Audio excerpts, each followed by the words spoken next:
Morning, Laura. How are you today? Yes, good. Thank you. How are you? Laura, I am absolutely brilliant. Thank you. Welcome to the Business Spotlight. Thanks very much for taking the time to speak with me today. Could we start? Could you tell me a little about your background and your business, please? Yes, thanks very much for having me. So I am Laura Reeve. The company is Genie Insights. So we are a small team, family business. I started the business myself in about 2016, initially as a marketing consultancy. We do lots of things now, which all seems a bit of a random, but these things happen the way they happen. But it's all related to transport industry. So there's now myself, my husband Matt, my sister Jan. Just in January there, we brought on our first non-family employee, so a lady called Judith, and she's been brought on to help us with a large contract that we've won. And then sitting in the background is also my dad, who is retired out of the transport industry. He worked in the industry, in the commercial vehicle industry for about 40 years. So we have the fortune of having his mentorship. So we are primarily now a fleet technology business. So we supply an asset management software for the transport and logistics industry. And in 2020, we also brought on a solar panel product, which is also for commercial vehicles. So all transport and logistics industry, albeit that we're a long way from the marketing consultancy that was started in 2016. So hold on, did you say there solar panels for commercial vehicles? Yes. So How does that work? Tell me a bit about that. I've never yeah. heard that before. So we are partnered with a company in Newport in Wales. They manufacture the panels. Primarily, they were selling panels for the residential industry, what you would know solar panels being used for residential and commercial buildings. And we thought, well, we can apply that to vehicles. So we knew from previous experience that some applications within the transport industry were having issues with flat batteries. So we put the solar panel on the roof of the trailer or on the top of the vehicle if it's a van or a truck. And that connects down into the battery, and it just trickle charges the battery and keeps the batteries from going flat. So the primary application that we started with was sort of supermarkets, the big 40-foot trailers for transporting your refrigerated frozen food to supermarkets. They would have problems with batteries going flat if they have things like telematics running off the fridge battery. So we just put it's about a meter long, we thin, so we 3 millimeters thick, we solar panel, you wouldn't even know it's there, on the roof, connects down into the battery, and it just trickle charges it and stops them from having sort of expensive call out charges for whenever the batteries go flat. So yeah. Wow. Very good. I bet you now, having spent all my time on this planet, having never heard about that, I bet you I see one in the next week or so now that you've put it in my head. So thanks for that. What a great idea. So Laura, tell me what was the spark that led you to launch your own business? I wouldn't say there was a spark as such, more of circumstances. So in 2016, my second son came along, and at that time it wasn't a full-time job. I worked 4 days a week, but when I had my first son, I went down from a full-time week to a 4-day week. So he had the benefit for 3 years of having me on his own every Wednesday. And the second child came along. The first one was just about to start school. And I just didn't know how to make the childcare and the school runs and everything stack up without losing that day off. The only way really to have done it would have been to shorten my hours on the other days. And then I thought it's not really fair on the other son, who he won't have had that same experience as the first one. So I just thought, I'll just give this a go. I mean, it was marketing, didn't do any market research, just completely winged it. Just thought, I'll give it a go. And if it works, it works. If it doesn't, I'll go and get a job somewhere else and we'll see what happens. So fortunately for me, it just happened that there was this sort of niche in the transport industry, which is what my background was. There seemed to be a lot of people were looking for marketing expertise, but there just wasn't really anybody with that background that could fill it. So it actually ended up going pretty well to start with. Fast forward, I would say maybe not even 6 months, and the company my husband was working for wasn't going well, and we just went, well, just come and work with me, we'll make it work. Don't know what we're going to do, but just come and we'll work something out. And at that time he had another company that he knew were asking him to come along and sort of help him out with I think they wanted to be a fleet manager or something like that. Mhm. And he just said, look, we've already committed to my wife, we're gonna try our own thing, we're gonna do this, but I could come in on a consultancy basis if you want. So he went in, they said, look, we've got this system. We don't know if the system's any good. We don't know if we're using it right. Could you come and have a look at it and let us know what you think? So we looked at it and went, the system's brilliant. You're just not using it right. And that is the system that we now are the Irish partner for. So we supply the system, we implement it, we do the training with throughout Ireland. And again, just, I don't know, is serendipity the word, that these things just kind of happen, and we would never have done any of it if we'd actually sat down and written a business plan out, you know. Never in my wildest dreams I think that I would be self-employed, never mind that my husband would then join and the two of us would have all of our financial income in this one self-employed basket. So yeah, it just happened. And then fast forward then a few more years, and we had the opportunity of bringing the solar panel business on as well. And yeah, it all seems very random, but all interconnected in a way. Yeah, no, that makes sense. I can pick up the pieces. Very good. And so tell me about your target market. Who's your target market?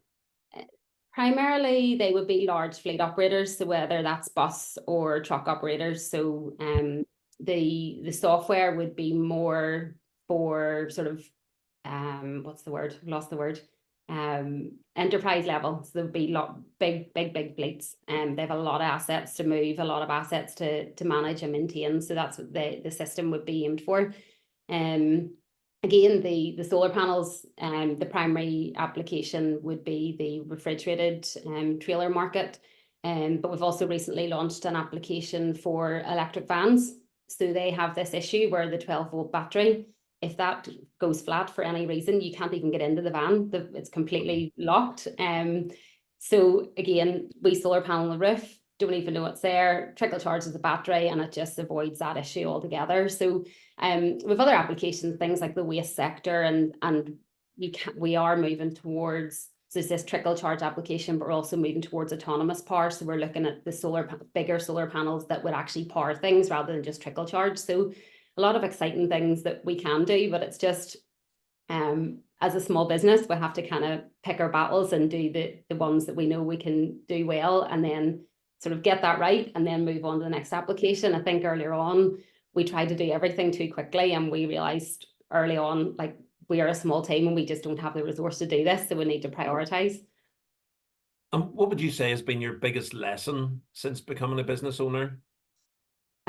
I would say that's probably it. I think it's knowing where your strengths are. It's knowing how to prioritize your markets, and really playing to the strengths of a small team. I think, say early on, we get so excited, particularly with the solar panels. We thought, oh, we can try this application and we can try this application. It will be great for this, but we weren't getting anywhere with it. And we thought, we need to just step back, get one application right, really nail that, get that market secured, and then move on. And that's really worked for us. And I think that's the biggest lesson, is trying to do too much too quickly with such a small team. We just didn't have the resource to do it. And I'm sure there have been some surprises along the way. What would you say has been the biggest surprise so far in your business journey? I would say I'm probably constantly surprised at what we managed to do with such a small team. Like, I think even until when you reached out to me to do this interview, I was like, why would he want to speak to me? Like, I just, until recently, I would have been like, oh, you know, somebody asked me what I did, I would say, oh, me and my husband run this small business together, you know, like, and it's not a small business. Like, last year we turned over £500,000. So like, I'm still in that mindset of, I don't know if it's a Northern Ireland thing, you know, you don't want to gloat about yourself. I think it's just like, that's a surprising thing. Like, sometimes we're just so in the weeds all the time. And occasionally when you step back and you look at what we've achieved, like at the end of the year or something, we go, like, oh my goodness, look what we've done with effectively 3 people. Like, it's insane. I think that's what constantly surprises me, that we're not a small business anymore, and how much we actually managed to do with so little. And are there any business leaders that you admire or you look up to? Yeah, well, obviously my dad would be the biggest one. So he has had a 40-year career. He spent 25 years of those as a managing director. So like, what he knows about business, I will probably never know.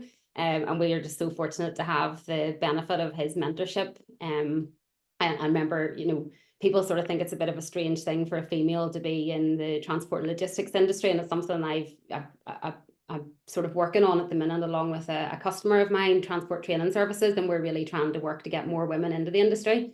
But like, I remember going to work with my dad on a Saturday morning. He sold trucks. He sold Mercedes trucks. When I was a kid, I remember going to work with him on a Saturday morning and being surrounded by trucks. It was totally normal to me. So I think that probably in my subconscious somewhere is how I've ended up doing what I'm doing. But yeah, just seeing him working in business, and I was fortunate enough to work alongside him when he was at his company. He was at for 25 years there as managing director.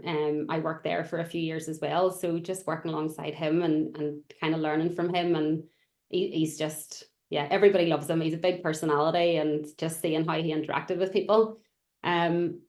I think as well, like outside of the family, I've a lot of respect for Ashley McCullough from McCullough Transport in Lisburn. It's a family business as well. And they've got, I don't know, 250, 300 people working for him now. And he's doing things that even big operators haven't been able to do. You know, they're creating their own fuel from food waste on site and fueling trucks with gas that they're making on site. And that's all been Ashley's, completely his vision from the get-go. Everything has been his vision. So he's just, I honestly, I think he's a bit of a genius. He's probably embarrassed at me saying that, but I think he is. And he's a really nice guy as well. So a lot of respect for what he's doing there. And if you're on a desert island and you're allowed either one book or one podcast or both, what would you be choosing to listen to or read? I know the answer is probably that I'm supposed to say some business book or something that changed my life, but no, not at all. I'm a real geek for like food and nutrition podcasts and books. So that's probably what you would find me listening to or reading normally. But on a desert island, don't know what use it would be to me, but that's what I'm into. So Very good. And if you could invite any three people to a dinner party, alive or dead, who would they be? such a tough question. I've thought about this loads of times, and like, I am just not into celebrity at all. Like, if any of my friends are out and they're talking about popular culture, I literally have no clue what they're talking about, because I just don't watch TV or read magazines or anything. So like, I'm not really into the whole celebrity thing. I don't know, if I could change the question slightly, I would maybe say I'd have a cup of tea with my wee granny if I could bring her back to life. That would be what I would go for. That is more than acceptable, more than acceptable. And what about if you could go back in time and dish out some advice to your 18-year-old self? You know, what would that sound like? I think if you went back in time and gave yourself any advice, you'd maybe change the course of things. So I think probably the answer to that is just trust that things are going to turn out okay. You know, yeah, I think my 18-year-old self would probably be quite pleased with how we've turned out. So yeah, I think it would just be trust how things are going to turn out. You'll be happy with it. Good stuff. And if somebody likes what they've heard, Laura, and would like to reach out, get in touch about anything that we've talked about, or to do with what you've mentioned about your business, what would be the best way for them to go about that? Give me a ring, or drop me an email, or get me on LinkedIn. Yeah, happy to speak to anybody that would want to know more.